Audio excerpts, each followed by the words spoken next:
Hello, Chris Buick here for UK Film Review, and I'm going to talk to you today about the feature horror film I've just watched called Pretty, which was written and directed by Metecan Duren, who also did the editing, the producing, the composing, the cinematography, even a bit of acting.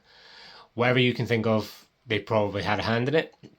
Um, First things I want to point out, which will become clear as to why they're important later, is this film was made for about $2,000, which is impressive enough.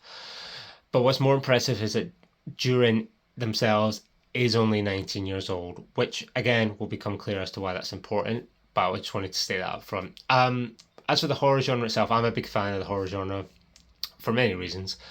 And one of the things I like about horror films is that they are very often a very good launch pad for new and up and coming directors, giving them an opportunity to kind of flex their muscles, try some ideas, figure out the its ins and outs of filmmaking, I guess.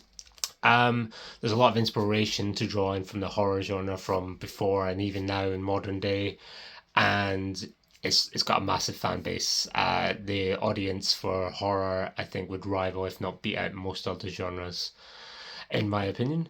Um, but you need to stand out. You know, there's a lot of horror that comes and goes, so you need something a bit different that will cut through and make a mark. So while Pretty does have issues, it'll be fair to say Duren has proved that they are a definitely natural filmmaker. But before we get into that, let's see what the film Pretty itself is about. So, Pretty is about our protagonist named Pretty, who is played by Melisa Kihtir. And we are introduced to her walking home with our friend Tom, played by Omer Gursoy. On their way home, Pretty is drawn to a nearby building by a faint voice she can hear. Tom himself can't hear this, and Pretty can't see where it's coming from, but she can definitely feel and hear this entity presence behind the door of this building. And seemingly, it seems to be communicating that it's trapped somewhere in between the space of life and death. But initially, Tom eventually pulls her away, and after a while, they arrive back at Pretty's house, where her and Tom are immediately greeted at the door by Pretty's sister Emma, who is played by Sara Duren.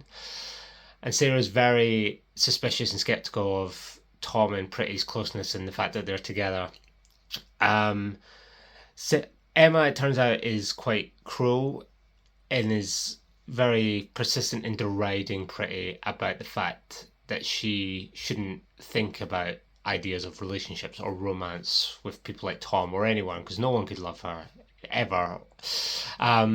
So Pretty is kind of forced into a state of isolation until she starts receiving these messages via Instagram, etc., from a mysterious stranger, and loving the attention she's now getting, despite the warning signs and red flags. She begins to develop this relationship with this stranger. But as it grows, the Pretty starts to find herself haunted and encountering strange rabbit masked figures and dangerous knife wielding killers, and she begins this growing obsession with how it all connects to what happened to the voice behind the door from before. So that's basically where we're at. So it does present quite a complex and compelling concept for us to follow. It's a bit of a mystery thriller with some supernatural elements and some slasher fare in there as well. And it does time and go places that you wouldn't expect, which I won't spoil here.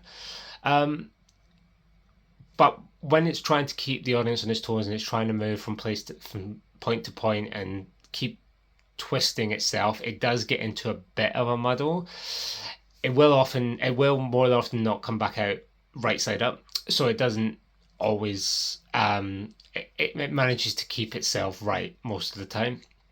Um, One of the key issues here is continuity. There's different lighting in the same scene, from light to day, for example, even though we haven't moved on time wise.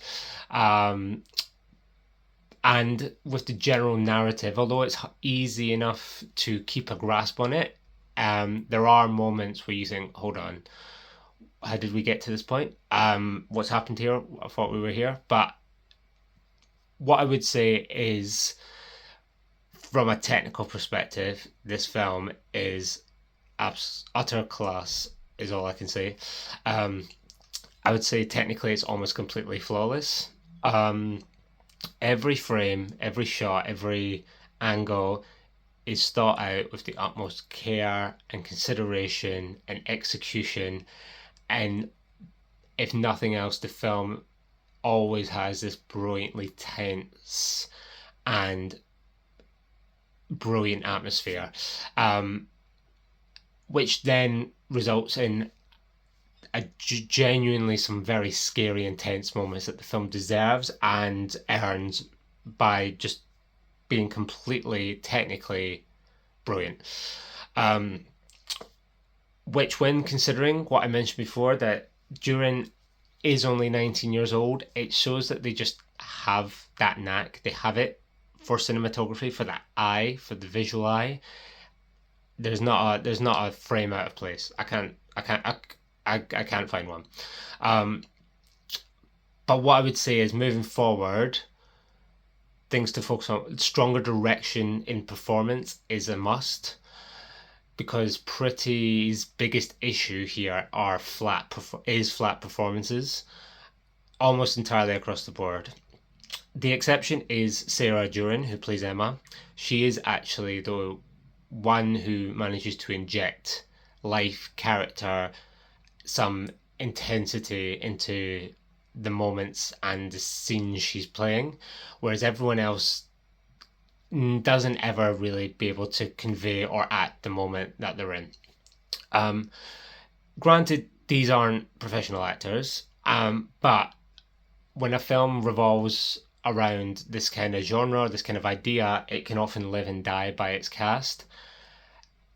And if the film, which I think at 2 hours long is probably a bit too long, if it had been about 30 minutes shorter, which again I think it could and should be, it might have gone more unnoticed. But again, at 2 hours long, it becomes harder and harder for you to stick with the characters if they're not giving you the emotion you need.